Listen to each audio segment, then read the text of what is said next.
Hi, I'm Jody. Sometimes when you've got something you're super proud of, you just want to shout it from the rooftops. And if it's really great, you might need a whole choir up there. That's kind of what our ambassador program is about. The Academy has enlisted the help of over 24 high-profile professionals in our community to help us get the word out about the Academy and the philosophy behind the Clubhouse model. These dedicated individuals volunteer their time to help make the Academy a known name in the Sarasota area. Our ambassadors create the guest list for our fundraising luncheons. These titans of success move and shake, sing from the rooftops, and unfurl their tendrils to reach the upper echelon of their industries, extending invitations to those in our community with the resources to move our mission forward. Which brings us to the purpose of our ambassador lunches. Yes, they are fundraisers, but we like to say they're also friend-raisers, and our hope is that they are informative and inspiring and that they build awareness in our community, not just of what we do, but why. And an in-house event is an opportunity for guests to see firsthand what we do. Clubhouses are uniquely suited to offer a powerful mission-based experience. The very act of hosting an event is the perfect portrait of your program. First, a planning committee is formed, bottom-lined by a member and a staff, beginning 3 months in advance with weekly meetings right up until the big day. Every unit is involved and members' talents are front and center. The business and technology unit keeps us on track. They manage the planning meetings and the to-do lists, create sign-up sheets for all tasks and all teams, and turn up the outreach to engage members in the planning. As the event grows near, they mobilize our tour guides and receptionists, reinforcing training in all areas of customer service and hosting.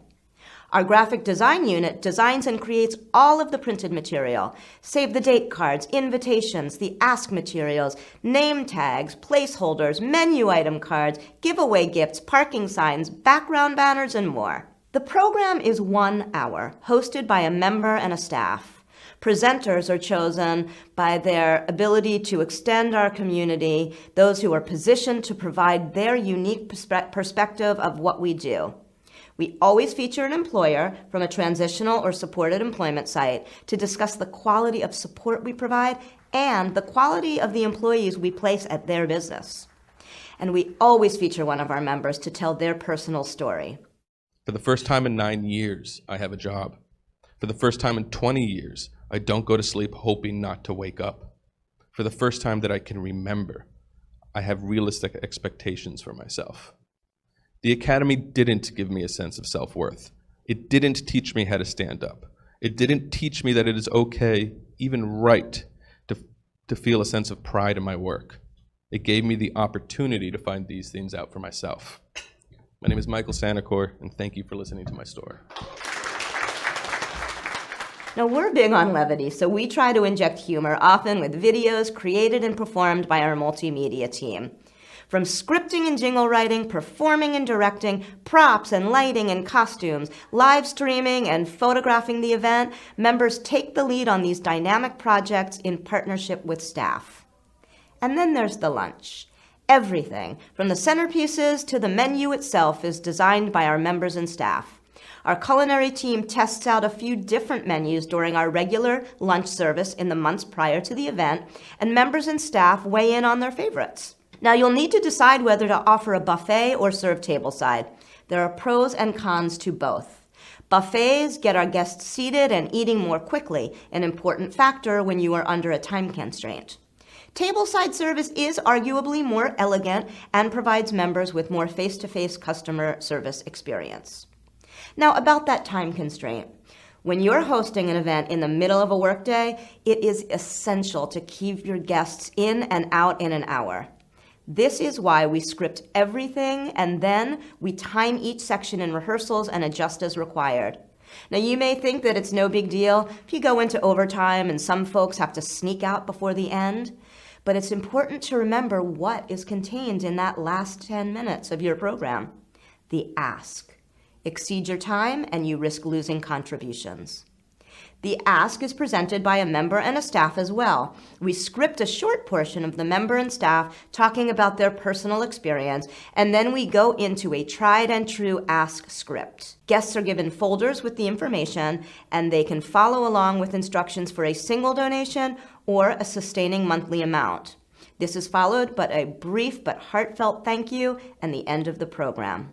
When lunch is over and the last guest has left the building, we come together as a community to celebrate. It's then our turn to enjoy the fruits of our labor, tucking into the delicious lunch and passing the mic to talk about the event. The highs, the lows, the funny, the poignant. After months of planning, the hour has flown by and we are tired but thrilled. More than a fundraiser, even more than a friend-raiser, these events are sweet memory makers for us all. So here's some tips of what you can do to begin. Throw a small friends and family event. Let them know that they're your test group. Invite an employer, maybe a family member who has seen their loved one transform. Have a staff member speak. Save the big headliners for when you've worked out the kinks. Use your board of directors as your ambassadors and encourage them to commit to inviting a set number of guests. Keep the meals simple. Make boxed lunches. Try a buffet. Consider doing a breakfast. It does not need to be fancy. Expect to make mistakes. Be authentic. Have fun. Your guests are going to feel that. Whatever you choose to do, if your heart is in it, it's going to be great. Or at the very least, you're going to learn a lot. So go in, have fun. Try not to take it too seriously. And we can't wait to hear how it goes.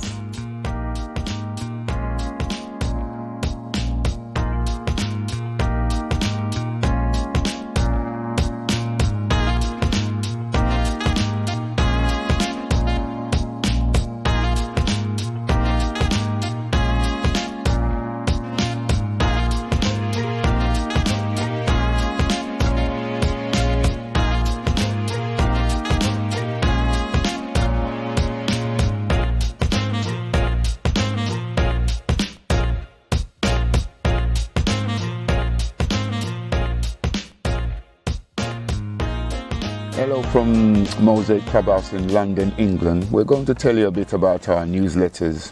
We have two.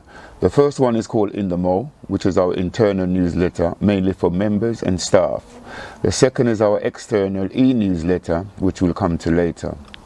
Here you can see our weekly In the Mo meeting, where members and staff are sharing ideas for content and take on tasks.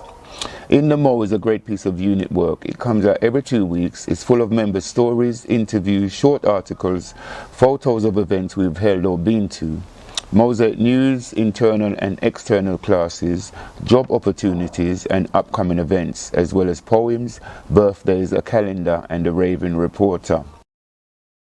We used Publisher for the template. During lockdown in 2020, we moved it onto an online version and sent it out via email. But on return to our building, members wanted the paper version back, and Publisher is more accessible for many members to work on. One of our corporate partners prints it for us for free, which is really helpful and a relatively easy thing to ask a partner for help with. We are lucky to have a long-standing link with a large law firm who are keen to support us with practical help when they can. You could approach an employment partner or a business in your neighbourhood. Many businesses are happy to support local non-profit groups in their area. We also email it to members who want to receive it by email. In the Mo is great because it's a creative and exemplary piece of unit work. With many tasks, members are also quite free as to what they can contribute, although we stay away from politics. It also tells members what is going on at the clubhouse and gives visitors a snapshot of clubhouse life too. The team of members and staff who produce In the Mo are focused on reflecting the important work of the clubhouse and the achievements of members. The newsletter has features on the range of unit work opportunities and the courses available to members, for example.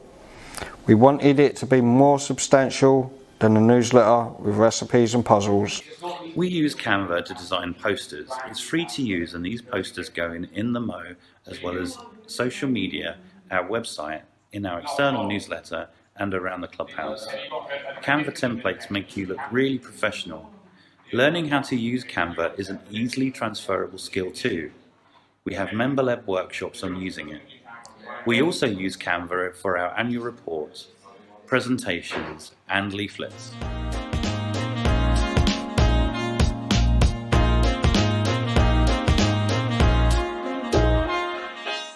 We've also got the colleague training video that Leia and I edited, and I've put that on YouTube, so if you want it for In the Mo, I can send you the YouTube link. Oh, amazing. Yeah. So again, colleague training. Yes, colleague training video for In the Mo. So that's already been finished. I just want to look at it. It's 7 minutes long, so it's Cool. pretty good. And then we've got Southwark Peer Support happening on, I think, the 8th. So we can get a poster made for that and invite members who are interested to come. And I can post that on Twitter and Facebook as well. Maybe we'll do it on Thursday, Andrew. Yeah. Okay. Does anybody have anything else that they want to post this week? Our second newsletter is our external newsletter. This one doesn't have a name. It is online and received as email by everyone on our mailing list. People sign up to receive it on our website. It used to come out monthly, now it comes out every quarter to make sure we have lots of great content for each issue. It's a great way to tell our local community about the achievements and activities of the clubhouse. We make it in MailChimp, which is a free online mailing tool, and send it out through MailChimp too. If you use a Salesforce database, you can sync your contacts with MailChimp or send a link to your MailChimp created newsletter out via Salesforce. MailChimp also lets you post out on social media channels at the same time as sending it out. Our target audience for this newsletter is funders, partners and decision makers.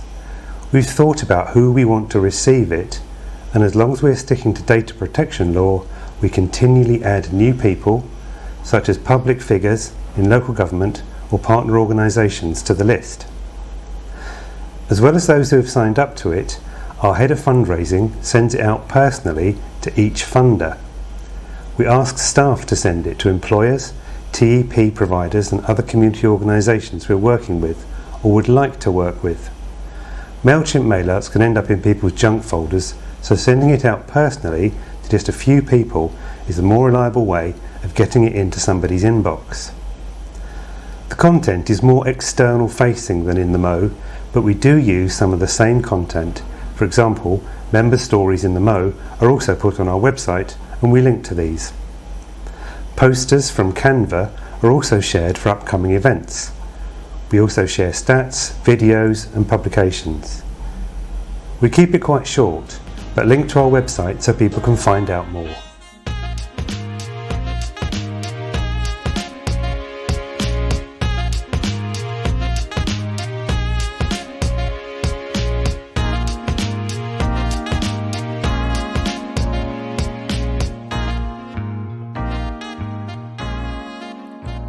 Hi, I'm Håvard, Head of Communication for the Norwegian Coalition of Clubhouses.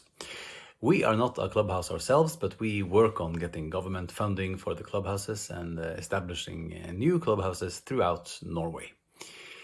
Usually my job is to spread the word about the clubhouses on a national scale and helping each clubhouse make the most of their communication, always on a limited budget, you know. Nowadays, we can make great stuff even with a few resources, because phones and software are so powerful tools and well developed. However, in this case, we got an opportunity to do it professionally on a bigger budget.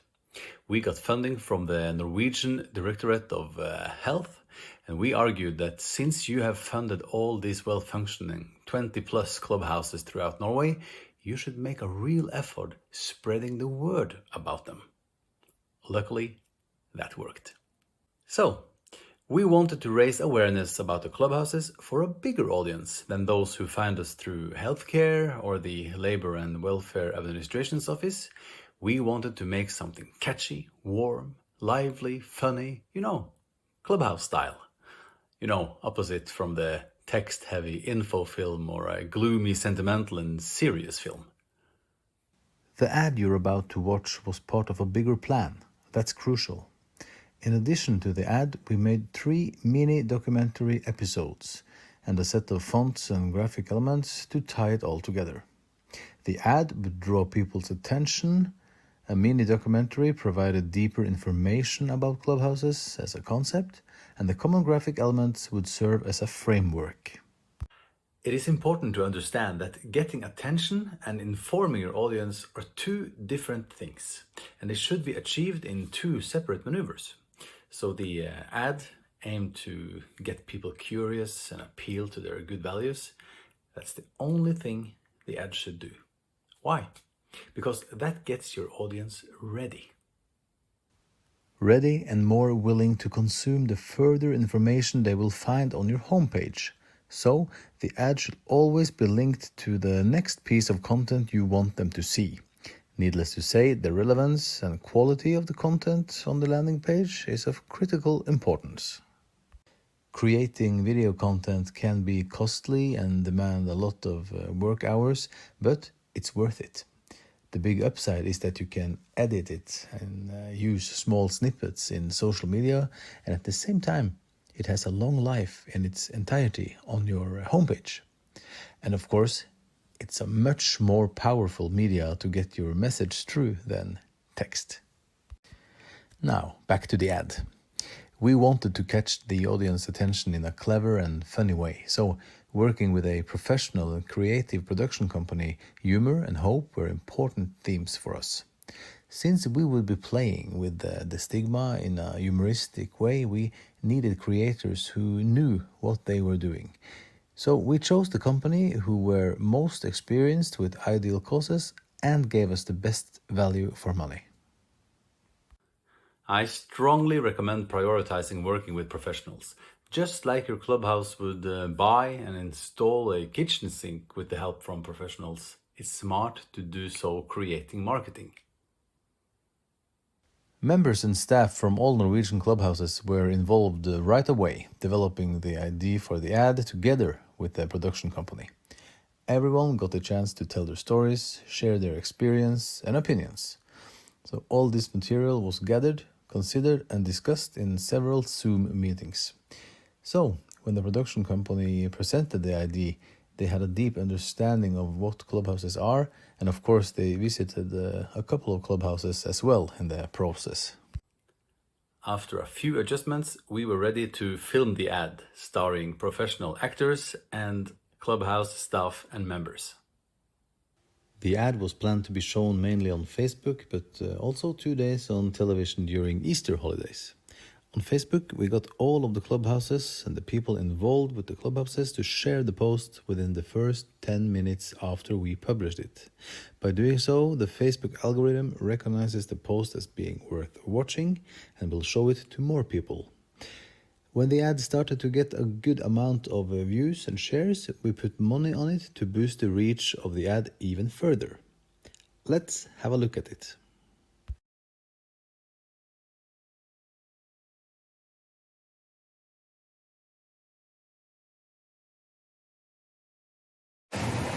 Kan du se det? Deg også. Du hadde ikke trengt å bli med I dag, da. Jeg vil se hvordan du har det, da. På Gallehuset? Nei, det ikke det, vel. Det det? Hvordan folk her, da? Eller er det mange som deg, eller det... Hvordan det? Det noe jeg bør tenke på, eller? Nå, ja. Jeg holdt på å glemme, du må ha på deg den her. Hæ? Det greit å bare ha på seg litt ting. Ikke bryt blikkontakt, ok? Ja. Hvis noen stirrer deg inn I øynene, så må du bare stirre tilbake. Ok, du klar?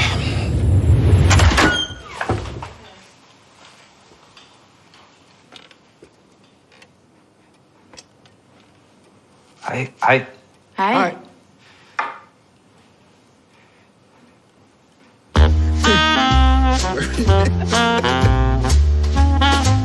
Ja, det der Thomas, en kompis. Han, ja, jeg skal bare vise han litt rundt her I dag.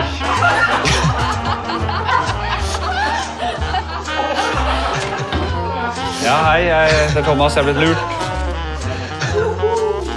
Ja, der kollegaene mine da. Det Nils, og så det Bob, Lena, Merete. Ja, men legg det der. Ja. Unnskyld. Bra jobba. Ja, her sitter vi og holder på. Skriver avis. Honestly, I was expecting some noise in the comment section on Facebook, since we took this chance and played with the stigma and used somewhat dark and edgy humor. But we got none of that. Instead, we got shares, likes, hearts, and shares from people who approved, was or had been a member, next of kin, and others. This was so rewarding for all the members and staff involved with developing the idea and the direction of the ad. So I'm so glad we took the chance with this. So, if you think this is interesting, you should try to work for your opportunity to get professional help with your ads. But most of the time, that's not the case. So here are my tips to make great content with a limited budget.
So, have fun, be brave.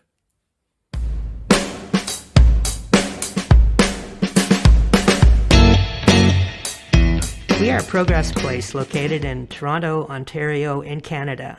We are going to discuss one of the ways that we promote Progress Place to the greater community. We will be talking about our radio show / podcast, Radio Totally Normal Toronto, or RTNT for short.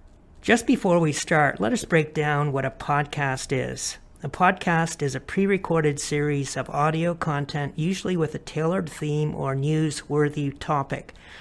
Here at Progress Place, we focus our podcast on mental health-related topics. Progress Place attended an international conference where we learned about Radio Totally Normal Stockholm. This is an innovative radio show that the clubhouse in Stockholm, Sweden, developed many years ago. We found this concept very intriguing and were excited to give this a try at our own clubhouse. It took us a long time to actually start the project as we really struggled with figuring out how to do the podcast. It was so different from anything that we had done before. With the permission, we took on the name of Radio Totally Normal and added Toronto.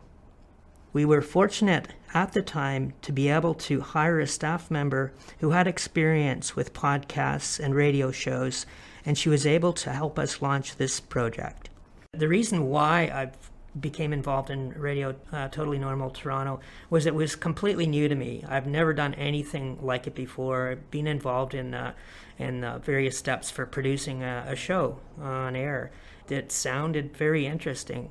As I got involved in the various processes in the production of a show, the one thing that helped me is I gained some confidence in my ability to present myself. It's also, I have an issue with anxiety, so I found that, confronting that fear by getting involved and talking on a live recording and interviewing somebody was very helpful. It helped to alleviate anxiety when I deal with people. It was a very positive experience for me, and it's helped me in that I'm a little more confident when I apply for employment. I'm just a more confident person. So, why did we start our podcast? There are many benefits of starting a podcast, such as helping the destigmatization of mental health by discussing important topics. We use the live broadcast to promote various mental health supports and positive mental health conversations. We can use our broadcast as an outreach tool to spread awareness about the clubhouse with prospective members, our neighborhood, funders, donors, and the greater community. We are able to learn about different resources in the Greater Toronto Area by doing research and learning from other members and staff while building partnerships with other organizations. The podcast is a great project that has added interesting and different kinds of work for our Clubhouse work order day, such as writing scripts, doing research, recording and editing audio, and troubleshooting tech issues. We were able to build a partnership with Ryerson University, which is located not too far from us. We did this by reaching out with their Community Partnership Program, an initiative with an aim to uplift community voices and give them a platform. This partnership allowed us to play our podcast live on their radio station. Through this partnership, we learned from Ryerson how to utilize the technology in the radio station. We were allocated 30 minutes of airtime once a month on Ryerson's radio station. Outside of this airtime, we post our pre-recorded podcasts on various platforms. This includes our own website at radiototallynormal.org, iTunes, Anchor, and Spotify. Posting it on various platforms allows us to access a wider audience. It's been a lot of fun. All of the meetings have been online, of course, so I've been attending RT&T's Zoom meetings and joining in the discussion about what's happening for the next episode and looking at what topics could be and sort of what direction we could go in. And for a recent episode, I made a suggestion that we interview a certain person from an organization to fit in with the theme of the episode. And my suggestion was well received, and that's what ended up happening. So she was interviewed, and it was great to listen to the final product and know that I had been a big part of that. So how does Progress Place plan for our podcast? We start by meeting on a weekly basis to discuss and create the show with a positive atmosphere. These meetings are currently taking place virtually on Zoom. We use these meetings to do research and come up with a topic of interest that relates to mental health or mental wellness. Once we have chosen our topic, we find a local organization that is related to the subject so that we can interview them and learn more. For example, we did a broadcast about mental health and pets called Staying Positive with Pets. We interviewed Leanne Weber from Companion Paws Canada for this topic. Another topic we covered was nutrition and mental health. We interviewed Raquel from the Regent Park Community Center, who works in the diabetes education program. We have done a variety of shows ranging from topics such as healthy food and mental health, nature and mental health, to mental health and self-isolation. Additionally, we connect with prominent members of the community to hear about their experience in working in support of mental health. We have interviewed Hillary Brown, former news anchor for ABC and CBC News, and Michael Landsberg about their contributions to the field. Staff and members develop questions for the interview, and then we conduct the interview. We can head over to Audacity. The Clubhouse uses this sound editing software. Now that the interview is ready to go, we can create a script for the rest of the broadcast. Members and staff in partnership take turns participating in the live broadcast at Ryerson. On the day of recording, they will head over to Ryerson to host the live show and provide tech assistance and educate those who are doing it for the first time. This process can also be done virtually using Zoom. So we know all this seems like a huge challenge, especially when it comes to being able to purchase the technology necessary to start a new program. We want to assure you that the startup cost is fairly affordable. Our costs consisted of the following items: a portable microphone for recording, a laptop or computer for editing purposes, and a website domain to post the podcast. Other important factors that we are able to utilize for free include social media for advertising the podcast, and Audacity to edit episodes, which is free software. This also includes the Clubhouse itself, which provides us with all the space that we need to gather, record, and have fun building each episode. We know that starting any new project can seem intimidating, but we are here if anybody has any questions.